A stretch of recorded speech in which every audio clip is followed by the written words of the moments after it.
Tokie buvo 2025 metai.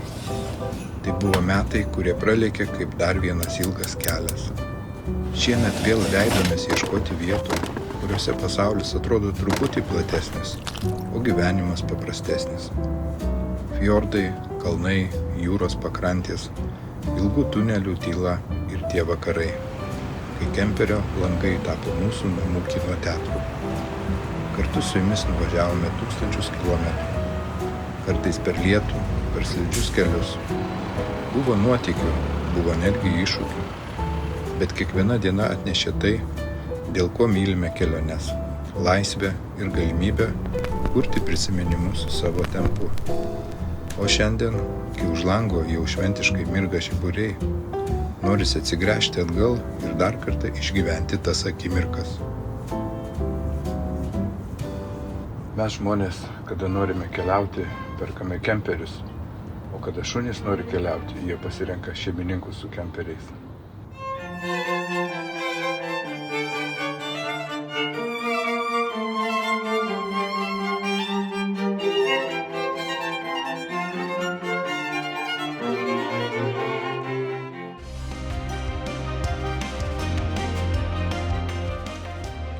Luna gimė Tronheimo mieste. Reikėjo nuvažiuoti nemažą atstumą, beveik 2000 kilometrų, nes norėdami išvengti blogų kelių, planavome kelionę per Oslą ir Lillehammerį. Dabar jau mes pakylam į žiemą. Tikėjomės pasikeisti, kažkokia danga bus kelio, bet vis tiek toks pat. Nes +1 dabar temperatūra rodo, tai labai puiku šitaip tai būtų. Biškai daugiau sniego ant kelio. Nu smagu, va dabar šviesu. Štai kaip bėgioja. Belai čia šitos akimirkos tai pačios nuostabiausios.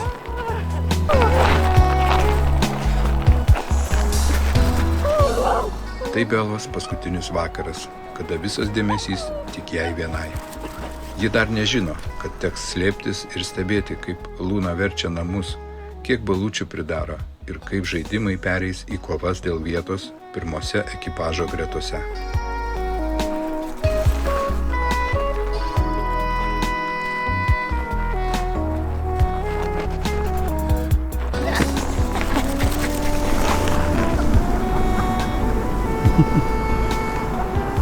Ai, klasė. Man jau žandai skauda nuo juoko. Žiūrėk, atvaro.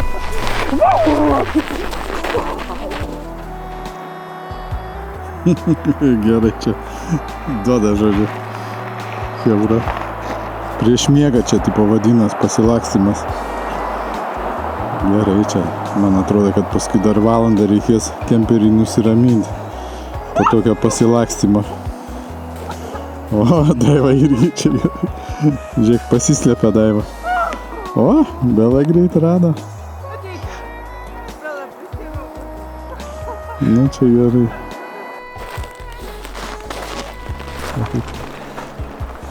Oi, koks grožis.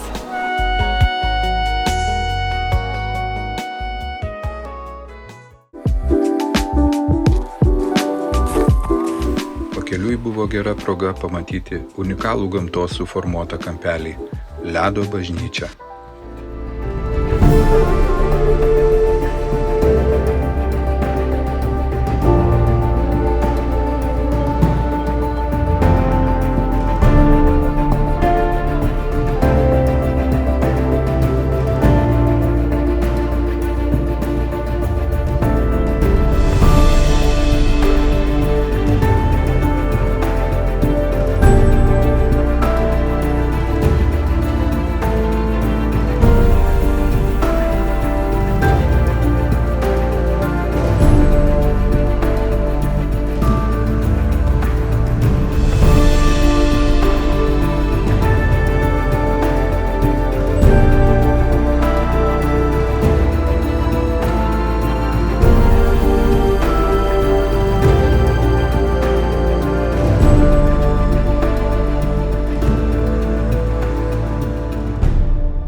Bela grįžta į savo namučius. Iš čia, kur mes ją paėmėm. Nu, Bela, bus tau dabar įspūdžių. Čia? Čia silkė. Čia silkė? Silkė čia, jo. Jau pasitinka mašina. Jo. Kas čia toks? Silkė čia, tai. Alua. Kommer tillbaka. Jo, tack. Hej. Nej.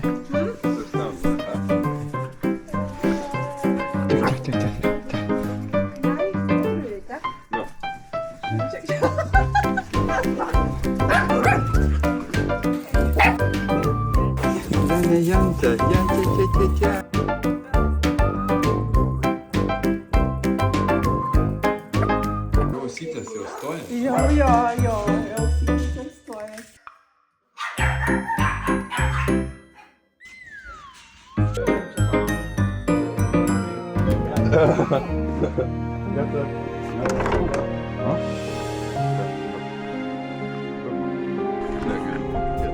Ne, aš irgi. Kaip žiūrėjau. Oi, Išeikėjus. Labadien. Žiūrėk, ką turiu, Bela, šuniukas čia? Čia šuniukas? Va, šuniukas. Šuniukas. Va, Bela, žiūrėk. Va, šuniukas. Išėjom laimingi, patenkinti. Čia Luna, susipažinkit, čia Luna.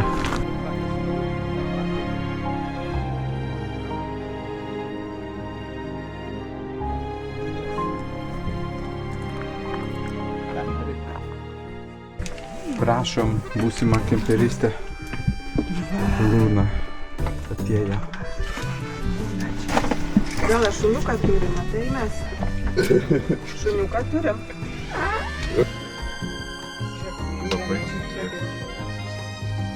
Paleiskime. Reikia prisisot gerai, aš taip atėsiu šuniuos. Nusirenkite jūs gerai. Kol kas jai gera, pradžiame.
Taigi jau supratote, kad šitie metai prasidėjo su Lunos atvykimu į mūsų ekipažą. Ir tai buvo pats pirmas šių metų vlogas. O antras vlogas jau pavasarėjant mus pakvietė dar kartą aplankyti pietinę Norvegijos dalį. Ten buvo daug šilčiau nei tikėjomės. Buvo taip gera, vienu metu apėmė jausmas, kad esame kažkur prie Lietuvos pajūrio.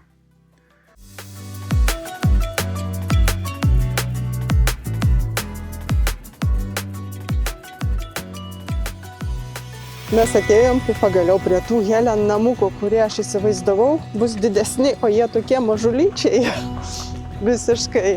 Ir pasirodo, jie turi stogus, nors ant jų čia nelyja. Jiem tų stogų ir nereikėtų čia, jie niekada negauna lietaus. Tai pasižiūrėk, stogai, man atrodo, netgi mediniai yra, todėl kad negančia su vėjo gali pūsti, bet įspūdingai atrodo uola. Galėjo būti čia daugiau net namų. Lindesnis švyturys. Pats piečiausias Norvegijos taškas. Nuo šito taško iki Nordkapo, žemyninės dalies šiauriausio taško, yra 2500 km. Lindesnės švyturys ir buvo pagrindinis šitos kelionės tikslas. O dabar jau nusikelkime į velykinį laikotarpį.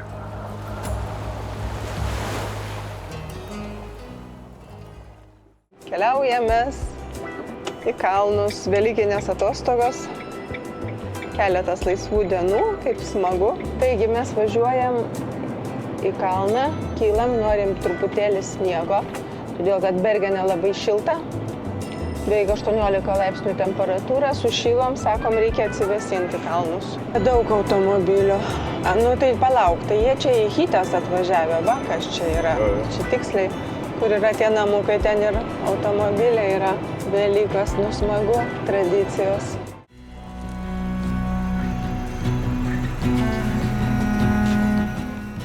Kada keliaujame po Norvegiją, nepraleidžiame progos pamatyti unikalias stulpinės bažnyčias. Norvegų stulpinės bažnyčios – tai unikalus viduramžių medinės architektūros paveldas. Jos statytos nuo 17 amžiaus iš masyvių medinių stulpų, vadinamų stav. Kadaise Norvegijoje jų buvo per 1000, tačiau šiandien išliko tik apie 30. Šios bažnyčios jungia krikščionybę su senaja vikingų simbolika. Drakonų galvos, gyvūnų ornamentai ir tamsus medis suteikia joms mistišką išvaizdą. Tai vienas ryškiausių Norvegijos kultūros simbolių.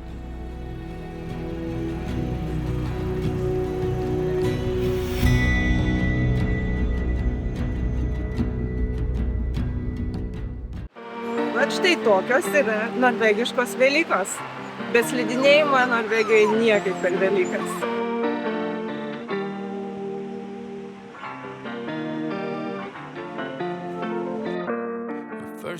Kelionė su kemperiu labai greitai keičia geografinę padėtį.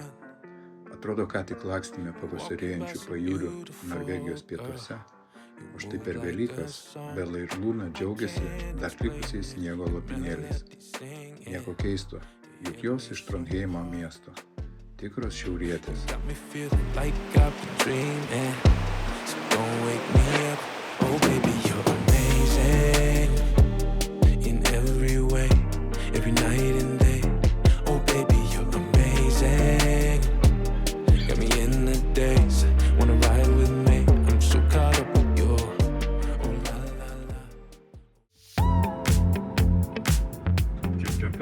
Aha, kiek kemperių išvis čia. Didžiulė aikštelė slidinimui. O čia va tas kempingas yra. Čia dažniausiai jau pastovus namukai yra pastovus. Labai populiaru Norvegijoje.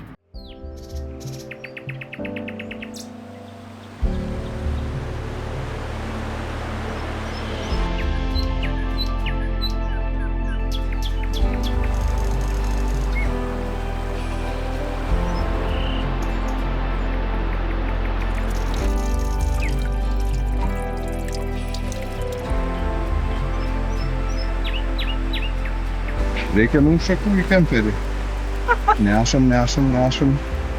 Nešam šaką į kemperį.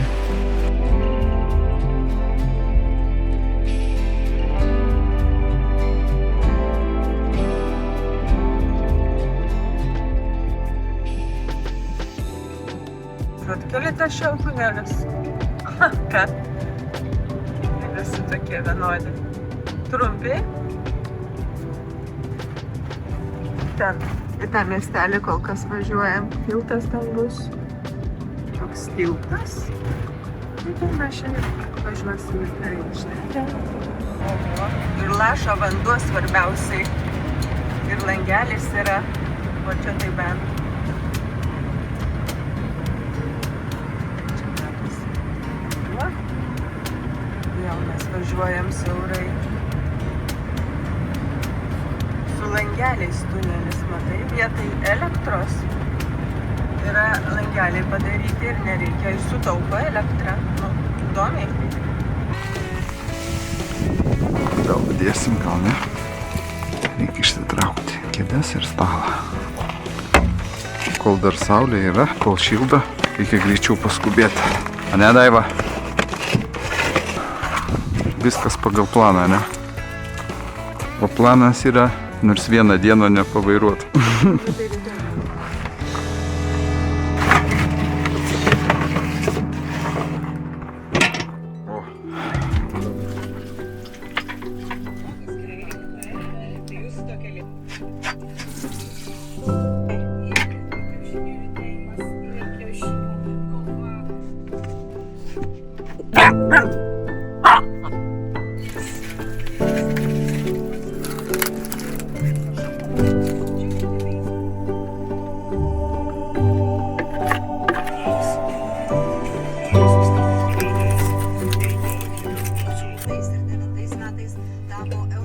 Jau kepa 30 minučių. Manau, kad jau viskas panašu. Bet kaip kvepia? Aha, kvapas tai iš vis. Va čia va dar bus tokia kaip glazūra šokoladinė. Čia tai pašildysiu, kai atvės.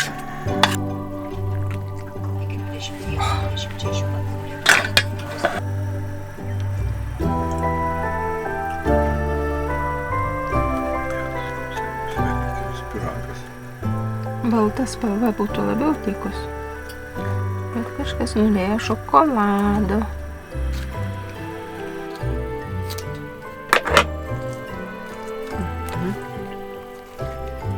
Galbūt tokių ryškesnių spalvų ir nebus, bet žemės spalvos tai tikrai yra. Netikėjau, aš kad taip gražiai gausis. Kemperių nusidažyti. Dar gražiau aš tau pasakysiu, nei namuose.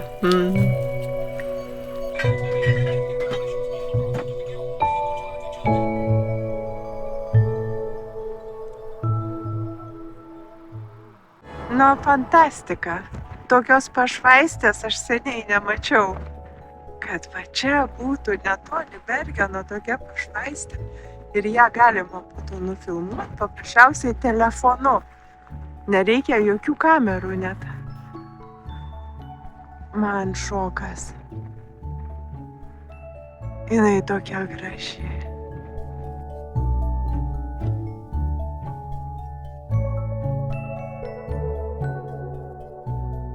Bet va tualetas. Dabar pažiūrim, koks tvarkingas tualetas. Bet kas labiausiai nustebina, tai būtent karalių šeima. Pažiūrėkit tualetą. Mane pirmą kartą tas labai šokiravo. Ir aš negalėjau patikėti savo akim, kad taip gali būti. Galvoju, kokia nepagarba šitai karališkai šeimai.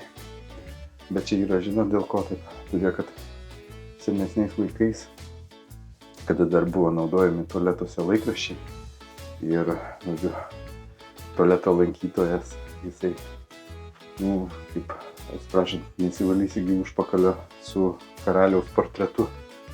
Tai tą portretą išpiešdavo ir gražiai pakabindavo ant vinies tualete. Ir šitas paprotys jisai plėtėsi, didėjo, kaip vis populiaresnis tapo. Ir tokiu būdu Norvegų, tuose tualetuose atsirado štai toks paprotys, karališkos šeimos portretas. Pagarba. Kas šito nežino, aišku, gali būti labai tokie, kaip sakyti, šokiruoti lankytojai, bet o taip jau yra. Čia atvirkščiai yra parodyta pagarba karališkai Norvegijos šeimai. Koks įdomus, matot, Norvegijos paprotys. Mūsų vasaros atostogos prasidėjo nuo ilgo ir kruopštaus pasiruošimo. Pašalinome mūsų kemperio įbrėžimą ir rezultatu likome patenkinti. O dar reikėjo sugalvoti, kaip sutalpinti visus daiktus į bagažo skyrių. Dviračiai, Belos ir Lunos vežimėlis, paplūdimio gultai. Atrodo, viskas tilpo, bet reikėjo papildomo aukšto mūsų dujiniai kepsniniai. Teko pabūti tikrų meistreliu ir pasitelkti fantaziją, kad viskas pagaliau tilptų. Iš Bergeno pajudėjome ir pirmai nakvynei sustojome paprastoje miško aikštelėje netoli Oslo. Kitą dieną turėjome pasiekti Švedijos Stromstad miestą. Ten atlikome 4 metų mūsų kemperio servisą. Atrodo, viskas praėjo sklandžiai ir mes laimingi pajudėjome toliau link Göteborgo miesto. Ankstesnėme vloge vis kartojau, kad viskas gerai, atrodo, variklis veikia kaip niekur nieko, be problemų. Mano atsargumas buvo pagrįstas. nes darbų padaryta buvo tikrai nemažai. Pakeistas paskirstymo diržas, vandens pompa, tepalai, filtrai. Tačiau nuojauta privertė dar kartą prieš einant miegoti užmesti akį, kas darosi po kemperiu. Tai, ką pamačiau, privertė sunerimti. Pažiūrėkite. Nuojauta manęs neapgavo. Paliko diržą po varikliu prie greičio dėžės. Tai ką aš dabar nežinau. Gerai, kad palindau po mašiną pasižiūrėti. Kas čia yra? Nežinau dabar, kas čia dabar bus.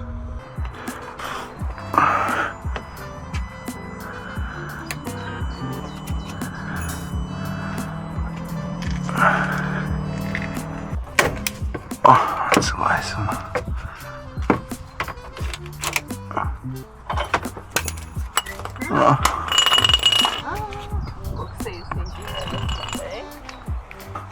Gavom diržą dovanų.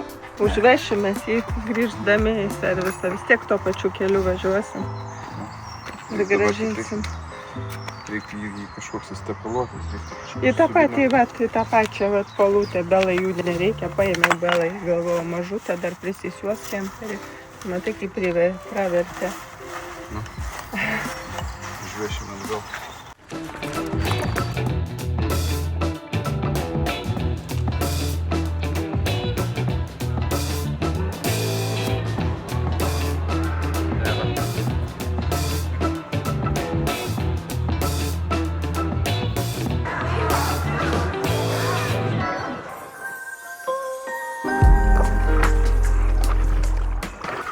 Taip, plauksime, todėl ir esame čia, bet dar kantrybės, reikia išsirinkti plaukimo lentą.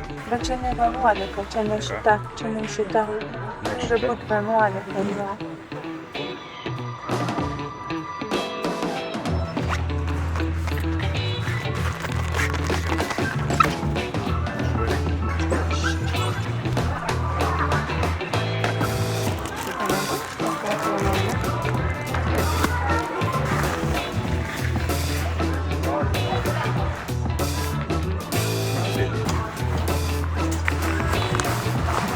Reguliuojas diržai, normaliai.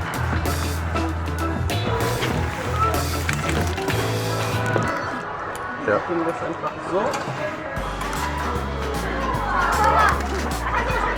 Dabar. Einam.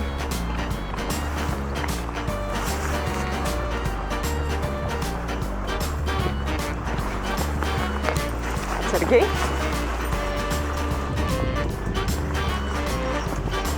Atsargiai. Dar vis važiuojame.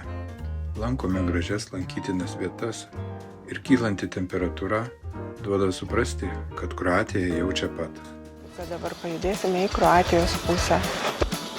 Parašiau į kempingą, kad truputėlį vėluojam, buvom pranešę laiką. Ir va tvartai atsidaro.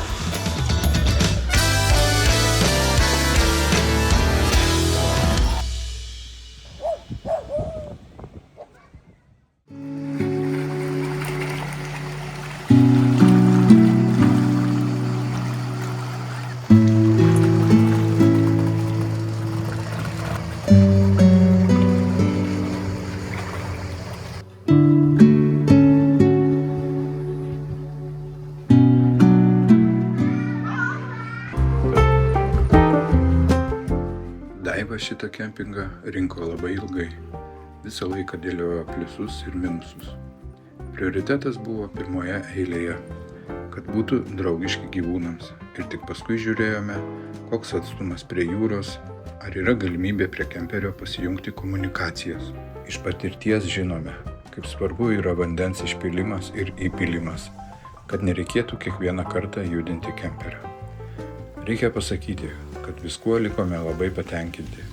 Viskas atitiko mūsų lūkesčius. 11 dienų plaukiojome, deginomės ir skaitėme knygas. Iš kempingo niekur ir nebuvome išvažiavę. Tik vaikščiojome vakarais su Bela ir Luna. Tai buvo pačios ramiausios atostogos.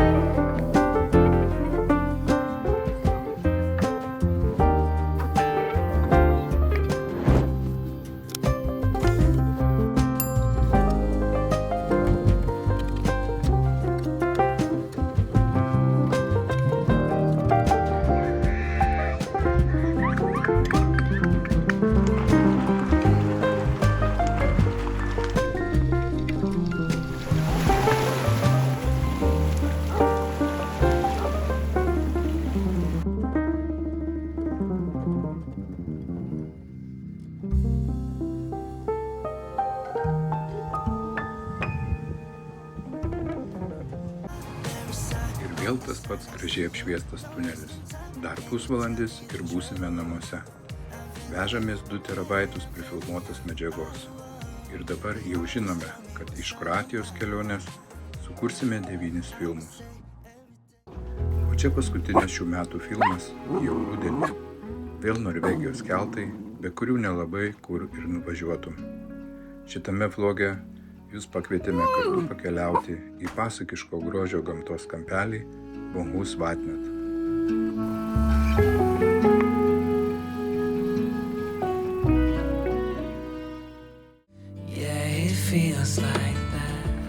Ateinam mes į šitą pagrindinę vietą, žiūrėsim, kaip čia viskas dabar gražu čia, ar nelabai. Daiva labai skubėjo čia greičiau atsidurti, va, visi čia laukia. Tave palikom, bet mes visą kelią verkiam. Ir dabar mes visą laiką verkiam. Labas,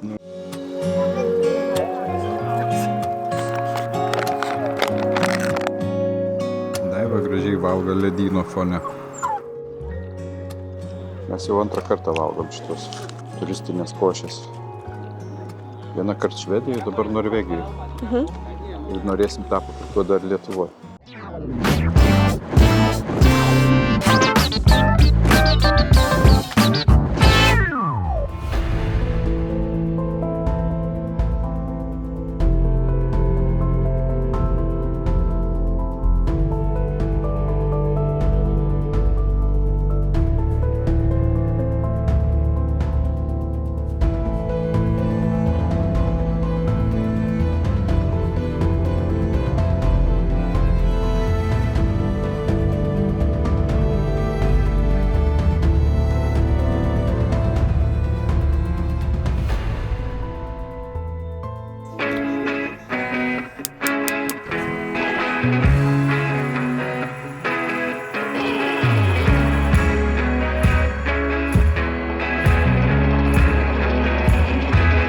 Dabar važiuojam į Jondal, ten bus keltas, plauksim į kitą pusę, važiuosim į Norheimsundą. Tai Krioklio dar sustosim, dar kartą pasivaikščiosim. Dar kavos iškersim. Visada po savo kelionių turime jau sekantį planą, kur keliausime toliau. Tačiau šį kartą važiuojant buvo visai kitas jausmas. Jau kurį laiką pasikalbėdavom, kad reikia kažko naujo, kažkokio kito formato mūsų kanale. Nedrąsiai pamastydavome apie tiesioginės transliacijas. Taip, nuspręsta, darom. Juk tai mums visą laiką pasiteisindavo. Pasiseks ir šį kartą. Nors gerai supratome, laivas tai jau rimta. Už montažo nepasislėpsi. Taigi, darom. Visi čia dabar nervuojamės. Prieš tiesioginę transliaciją. Čia mūsų kamera, taip sugalvojom pastatyti ją. Svarbiausia, kad Daiva dar išėjo į parduotuvę, o jos nerimsta. Čia stresuoja greičiausiai. Nemažai čia buvo reikalų, kol nustačiau viską. Teko gerai pagalvoti, pasuk galvą, nes tai buvo naujiena man. Pirmą kartą teko pasidomėti, kas tai yra visokie bitreitai ir taip toliau. Traukitės. Čia ką, bandai šitą? Transliacijai bus greitai Daiva labiau stresuoja negu aš. Ne? Tai šaunuolė. Aš tik gal biškai pavargus. Daiva galvoja, atvažiuosim čia pailsėsim ramiai, o mes sugalvojam ant savo galvos dar paturėti naują stresą, naujų iššūkių. Bet tikiuosi, kad viskas pavyks. Mūsų žiūrovai liks patenkinti ir mes patenkinti. Visiems viskas bus tik į naudą. Ką tik užbaigėm tiesioginę transliaciją. Einam pakvėpuoti tyrų oro. Viskas gerai. Jūs buvot nuostabus, buvo jūsų gana daug. Ne gana daug, jūsų buvo labai daug. Netikėta. Mes apakę. Aš net pasimečiau. Galvojom, kokie 5-6 bus, jūsų buvo 50. Čia tikrai nuostabiai. Čia esam prisijungę. Iškai šitą gal pakišiu kemperių daugiau. Nes kartais lyja, kartais sninga. Va kokioje mes vietoj. Toks uostelis norvegiškas. Dabar einam. Truputį pakvėpuosim tyrų oro po transliacijos. Atsigausim, vis tik tais gana ilgokai gavosi mūsų tas pokalbis. Ką Daivute? Yra švaistis nėra. Tikrinu. Ne. Nu gal einam dabar, kol nelyja. Nes vis buvo debesiukai. Iš lango tai baisiai, ne? O čia jos taip žiūri jaukiai savo kemperį. Kas ten dabar yra, ne? Iš lango.